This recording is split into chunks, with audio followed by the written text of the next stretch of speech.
Make your island dreams a reality on today's episode of Serve No Master. Today's episode is brought to you by Aweber. Email is perfect for connecting your brand to your audience. Whether they make a purchase, read your blog, or meet you in person, email automation begins where the conversation left off. To see how Aweber can help your business and get your first month free, go to servenomaster.com/Aweber. Are you tired of dealing with your boss? Do you feel underpaid and underappreciated? If you want to make it online, fire your boss and start living your retirement dreams now, then you've come to the right place. Welcome to Serve No Master Podcast, where you'll learn how to open new revenue streams and make money while you sleep. Presented live from a tropical island in the South Pacific by best-selling author Jonathan Green. Now, here's your host. 3 years ago, my girlfriend and I were living in a dirty city with lots of pollution, very crowded, limited options. We decided to go on vacation, and I did a lot of research online to find some interesting islands, somewhere tropical where we could go and have a really great time.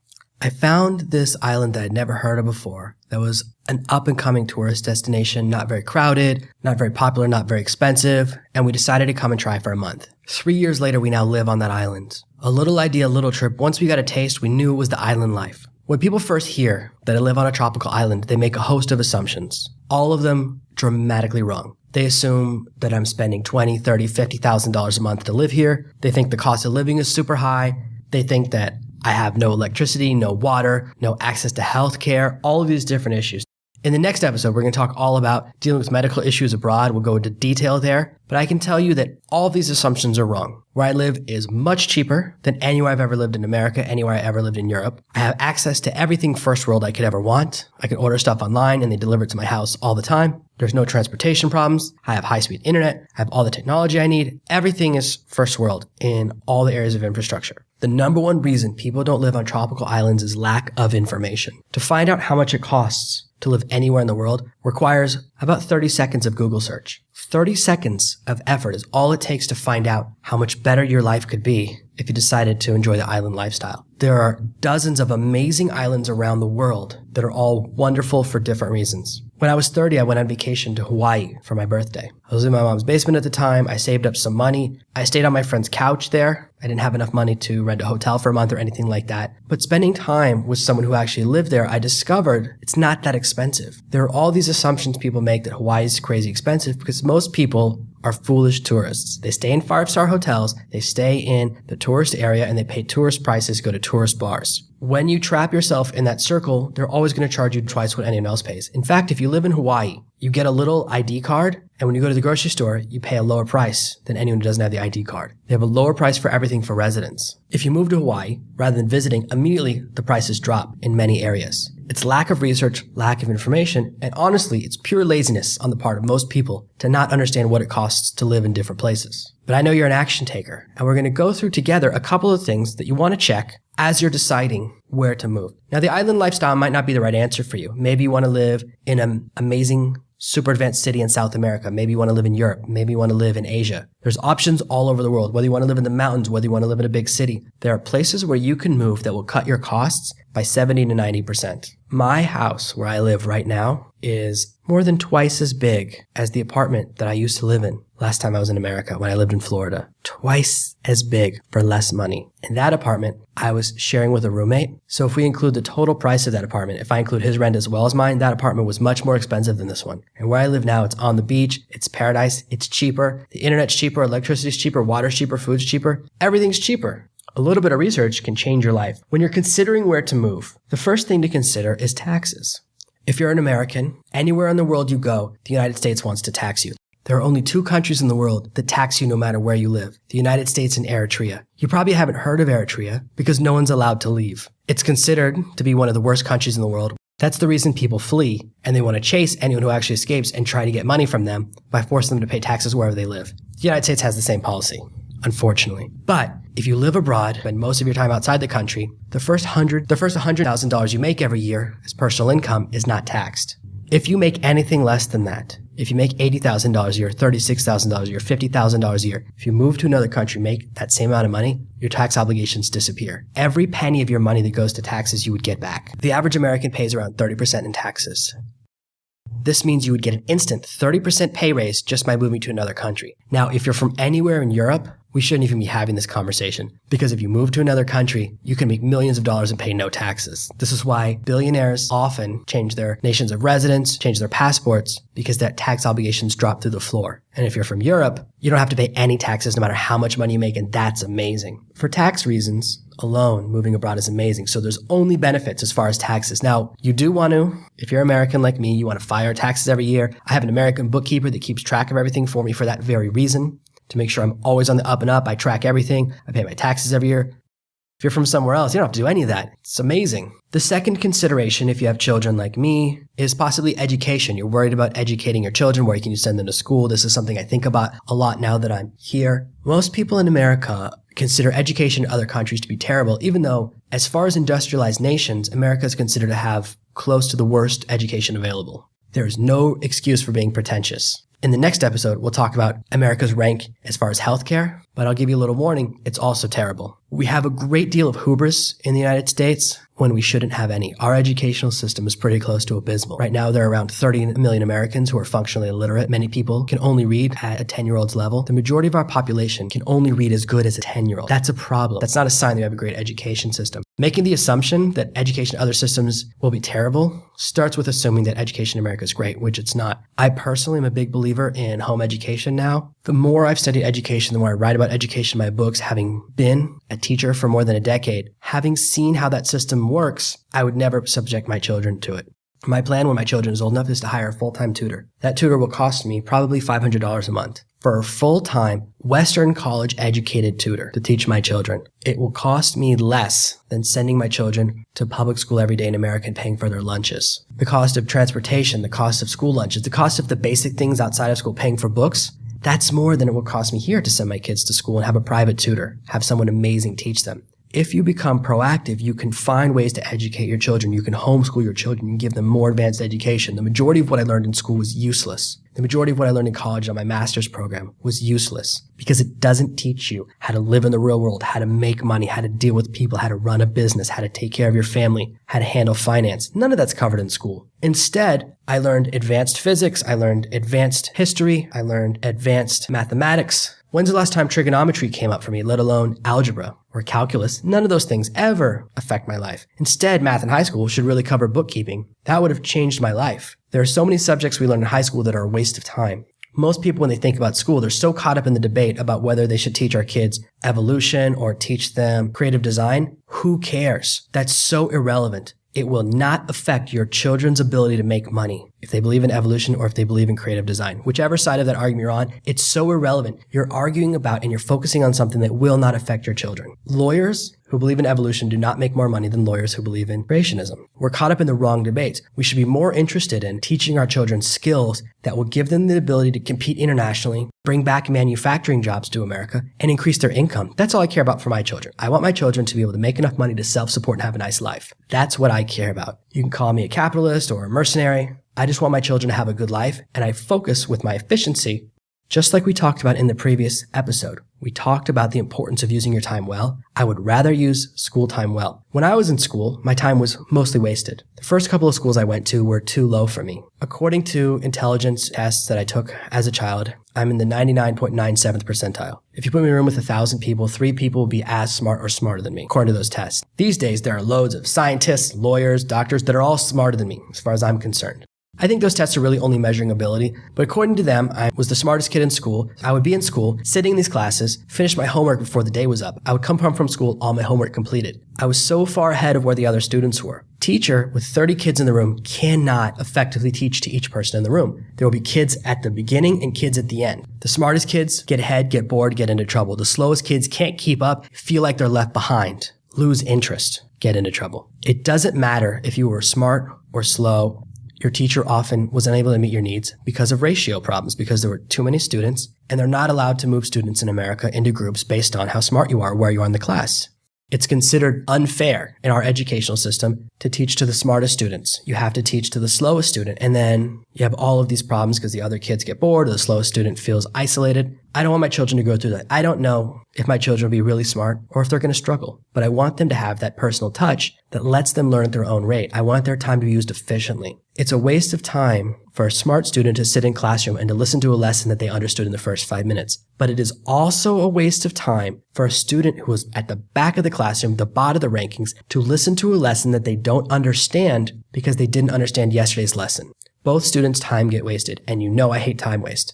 So I have a plan for education for my children, and pretty much anywhere in the world you go, you can find amazing Western teachers, Western education, whatever you're looking for far less than the price would be in America. There's no excuse in the education department. Now, I would never put my kids in public school in a foreign country. That's not something I believe in. I think that's also silly. You don't need to cut corners that hard. I do want my children to have the best advantages, so don't go that far. Don't go crazy. Don't go comparing public education between different countries. I don't trust American public education, and I don't trust Chinese public education. When I was a teacher at university in London, I had many students from China who had no idea what World War II is. They had no idea who was the head of their country in 1920. They'd have no knowledge of anything around 1940 or 1945. The end of World War II is where they think history began. In plenty of other countries, the educational system's terrible. That's been my experience. I don't trust anyone else to teach my kids. I want to be heavily involved in their education. That's my personal belief system, and that's what I'm enacting. The next thing to look at is rule of law.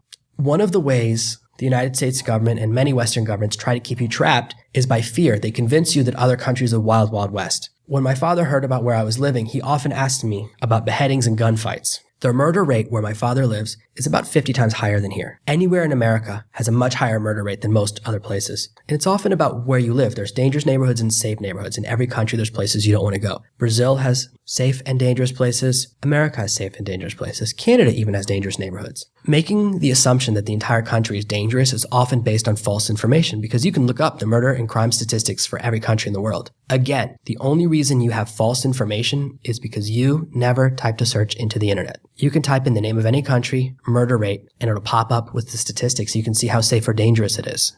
You'll discover that most other countries are much safer. Now, the rule of law question is a little bit beyond that. That's more about how corrupt is the government, how corrupt are the police. Where I live, there's not very much rule of law in that department. Everyone is for sale. The police, the judges, the government. If you get into trouble, you can buy your way out of it. That doesn't really bother me. That means if I get falsely accused of a crime, at least I can bribe my way to freedom. I prefer that to a system where I get falsely accused of a crime, there's nothing I can do. I've never really had problems with the police here. I've never had a negative interaction where I live. I've never had a bad problem with politicians. I've only paid one bribe while I was here, and it wasn't too bad. And it was for a traffic violation, and I was guilty. I had made the mistake. Little thing, paid my way out of it, no big deal. Looking at another country, you want to pay attention to exactly how the rule of law operates. There are certain countries in Europe that I would never want to live in because what you don't want is a country where the mafia and the rule of law are connected, where the mafia owns the police. Here, whoever pays owns them. Whoever pays can get out of trouble. That's fine. That's at least a fairer system. But there's certain countries, especially if you go further and further east in Europe, where the police will shake you down, the police will kill you. There's a lot of scary stuff. And again, I have friends who live in those countries and it's not so bad for them. But you have to really have a deep understanding of how to adapt to that society and then you won't have any problems. It's only the people that don't do any research that run into these problems. Find out the balance of how much rule of law you need. Now, if you make the assumption that living in the United States or living in England, you have a great deal of rule of law, again, your problem is complete and total ignorance. If you do a little research, you'll discover that in America, they passed a law a few years ago that says the police can arrest your money when they pull you over. They can pull you over and say, you're not guilty of a crime, but I don't like the way the money in your wallet's looking at me. Your money is under arrest. And they will take your money and then they will buy prizes for the other police officers and it's considered civil forfeiture. It's not illegal. They've found a way in America to bypass reality and steal from people whenever they want to. If you go to court to fight against a civil forfeiture, there's no judge, there's just the DA. The DA sits in the judge's chair. He's not going to give you back your money. He's the one who stole it. Every country has different ups and downs. There's plenty of problems with the police in America. There's plenty of problems with the police in lots of other places. And as far as I'm concerned, it's an infrastructure problem, not an individual problem. Most people join the police because they want to make a country a better place. The problem is the laws, the structure. They're told they have to write a certain number of tickets. They have to do all these different things. It's an infrastructure problem that's top down, in my opinion. But I pay attention to the way things are structured. Where I live right now, the local police are very corrupt, but only to a certain extent. Because if they go too far, the national police show up, and the national police here are very serious. So there is a barrier to how crazy the local police can get. There's a little bit of looseness with rule of law, but it's not too bad. It's not too crazy. When you're looking at a country you're going to move to, you just check where the balance is and see how you feel about that. Most of the information you'll get from news websites will be wrong. The best thing to do is go to an expat forum, a forum where foreigners from your country live in the country you're thinking about, and see what they say. You can post questions and find out what the good and bad is. Find out exactly what the challenges and benefits are. You can get information from people actually living there, the horse's mouth, and that's the purest form of information. You also want to look at infrastructure.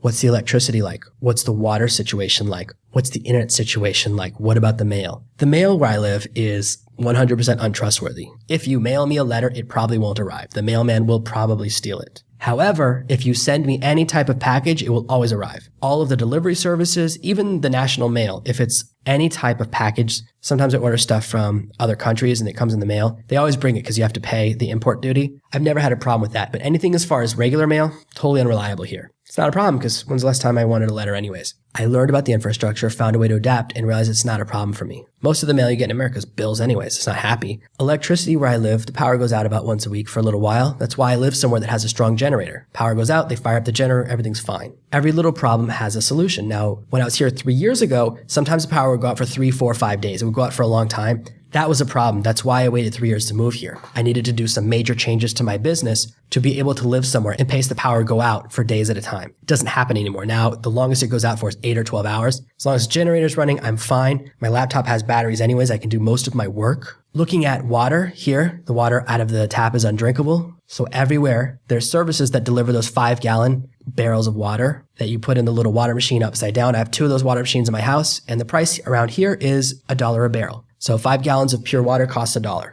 My family, including all the people that work for us and are at the house all the time, goes through about 5 of those a month. So my water cost is between $5 and $10 a month. Even if we go through 50 gallons of water drinking, it's nothing. $10. It's not that expensive. And the tap water works fine for showering and everything else. I've never gotten sick from brushing my teeth. There's none of those problems. There's none of those problems from brushing your teeth. That's all just like imagination. Internet here, I have 2 high-speed internet connections. Now, what I don't have is a cable connection. So playing online video games sometimes is hard, but that's because of my setup. My neighbor, who used to be a professional, and hopefully, I'm really hoping we can do an interview with him. He used to play internationally, traveling the world as a tier 1 video game player. He has a whole setup next to me on the same internet connection as me, where his connection's 3 times faster because he set up some extra wires outside and has a little bit different setup. He plays online video games all the time, super fast, very competitively. I only play on PlayStation, so I have some problems playing online. Sometimes I can, sometimes I can't. But on his PC, on his computer, he plays all the time, super fast. Here, there are now 2 internet connections. I have high-speed connection.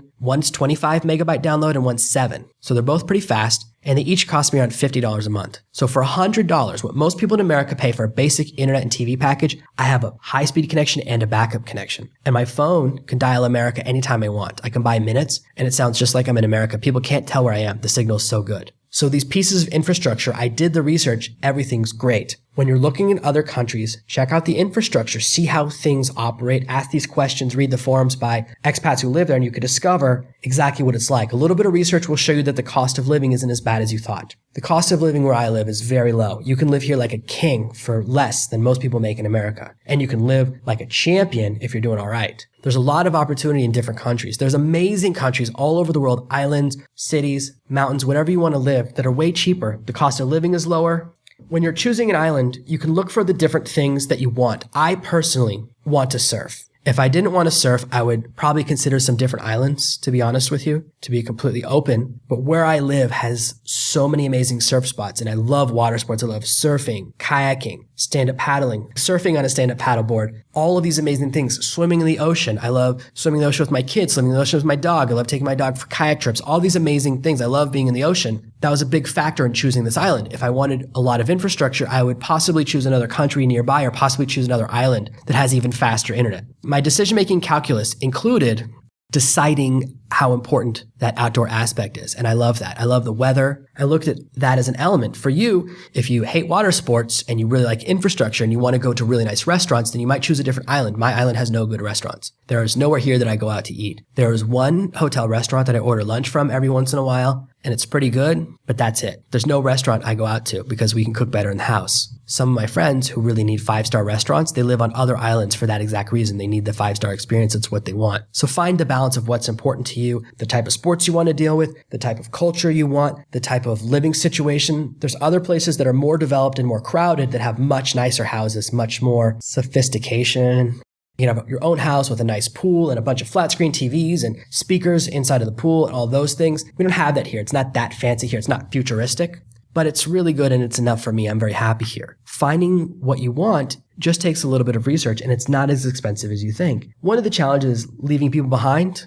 Dealing with that depends on your situation. For me, everyone in my family, I text with them all the time. We text back and forth pictures of all of our different kids. There's no longer the difficulty of international phone calls. International phone calls cost nothing. You can do Skype to Skype for free. You can call everyone in your family with video chat for free. It doesn't cost a single penny. All of that becomes available. Figuring out how important things are to you is how you decide about leaving people behind. For me, living in paradise and having kids where I want to raise my kids is very important to me. So I made the decision to distance myself from people in my family. And everyone in my family lives where they want to live. When I was younger, all of my friends would always complain about where we live. They'd always say, oh, I want to leave. I just want to get out of here. And everywhere I've ever moved, everyone says that. On this tropical paradise island, sometimes I meet people that grew up here and all they want to do is leave. But they don't. And there's no reason. Even if you're struggling, even if you are making minimum wage working at McDonald's, you can work the exact same job in Hawaii and suddenly you're on a tropical island. There are poor people everywhere. So even when you're struggling, and I've been poor, I know what it's like. When I was younger, I one time didn't have any money for food for an entire week. So I really have experienced lack. I know that experience.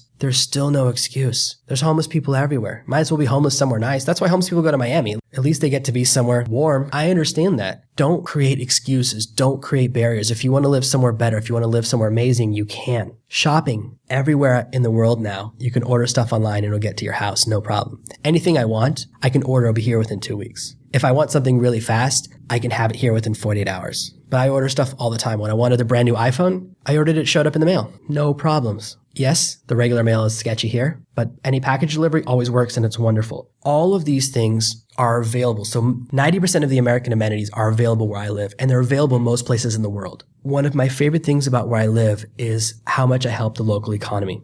When I was talking about hate mail in a previous episode, I mentioned that someone complained that I consider the seamstress who I pay $1 to make a pair of shorts for me to be a tailor instead of a seamstress, that it's not homemade because she lives across the street instead of in my house. The assumption that paying someone $5,000 for a suit is the same as paying $1 for a pair of shorts is ridiculous. But I hire this woman and sometimes we give her enough work to keep her sewing for an entire week. I go to the neighboring island myself. I buy a bunch of fabric. I carry it back myself, bring everything to this lady, and she has full-time work for a week. She doesn't have to worry about having anything to work on. She makes dozens of pairs of shorts and shirts and all these clothes for me and my kids. That's so fun. I'm wearing a pair of shorts that she built for me right now. Wonderful. We pour money into her business and help the local economy. All the people that work for me, I love supporting them.